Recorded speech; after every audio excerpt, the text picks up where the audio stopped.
جی بلوچستان اور خیبر پختونخوا کے جو قوم پرست ہیں وہ تو اکثر مرکزی دھارے میں بھی شامل ہوتے ہیں، انتخابات بھی جیتتے ہیں. کیا وجہ ہے کہ ہماری جو سندھ کی قوم پرست جماعتیں وہ انتخابی سیاست میں بہت پیچھے رہ جاتی ہیں جناب؟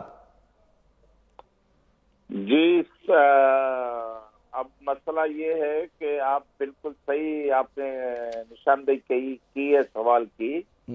بلوچستان اور پشتونخوا کی جو قوم پرست جماعتیں ہیں ان کا مسئلہ یہ ہے کہ وہ پہلی دفعہ جب پاکستان میں ون ووٹ کا اصول رائج ہوا تھا 1970 میں، تو وہ پہلے دن سے الیکشن میں شامل ہوئے تھے، الیکٹورل پالیٹکس میں. اور جب اس زمانے میں ایسٹ پاکستان کی طرف تو عوامی لیگ بہت مقبول جماعت تھی، ویسٹ پاکستان میں سندھ، بلوچستان اور پشتونخوا میں نیب کا ایک الائنس تھا نیشنل عوامی پارٹی کے حوالے سے.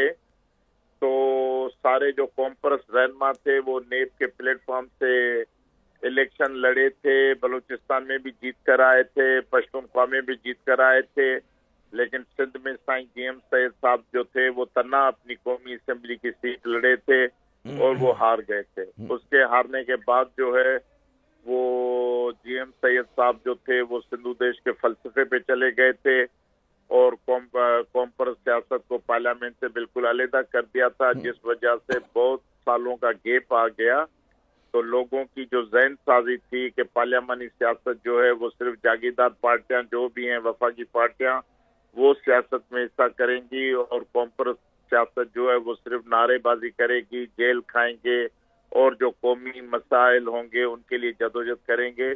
تو اس گیپ کی وجہ سے آپ کو سندھ میں بہت بڑا خال مل رہا ہے کہ قوم پرست سیاست جو ہے وہ پارلیمانی سیاست یا الیکٹورل پالیٹکس میں ان کی جگہ نہ مل. اچھا، یہ تو آپ نے ایک اس کی ہمیں تشریح دی کہ جناب کیونکہ ہمیشہ سے انتخابی سیاست سے دور اور اتنا بڑا گیپ آ گیا.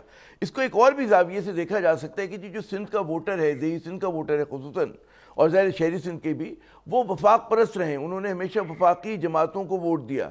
ٹھیک ہے، ایک چھوٹا سا جو ایک فرنج ایلیمنٹ ہے وہ تنظیموں کے ساتھ چلا جاتا ہے، قوم پرست تنظیموں کے ساتھ جس میں نوجوان اکثر ہوتے ہیں، لیکن جو ایک مین اسٹریم سندھ ہے وہ وفاقی پارٹیوں کے ساتھ جاتے ہیں. پیپلز پارٹی نہیں تو اس کی مخالف جی ڈی اے، جیسا کہ آپ نے فرمایا جاگیرداروں کی پارٹی ہے، ان کے پاس جا رہا ہوتا ہے. تو اس میں جو ہے لگتا ہے کیا قوم پرستوں نے ریڈ غلط کر رہے ہیں سچویشن کو؟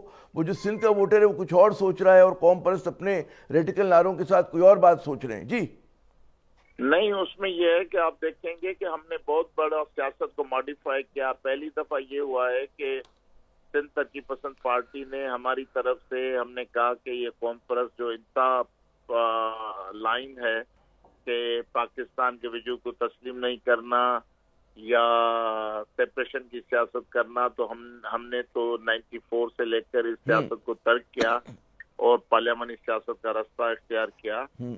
تو باقی جو ہے قوم پرست جو صاحب حیثیت لوگ سارے جو ہیں دیکھیں 50 سال کی گیپ کی وجہ سے جو درمیانی طبقے کے آباد گار ہیں یا لکھے پڑھے لوگ ہیں، انہوں نے اپنی الیکٹورل پالیٹکس میں وفاقی جماعتوں کے ساتھ ان کا رشتہ جڑ جاتا ہے تو پھر ان سے علیحدہ ہونا بڑا مشکل ہوتا ہے.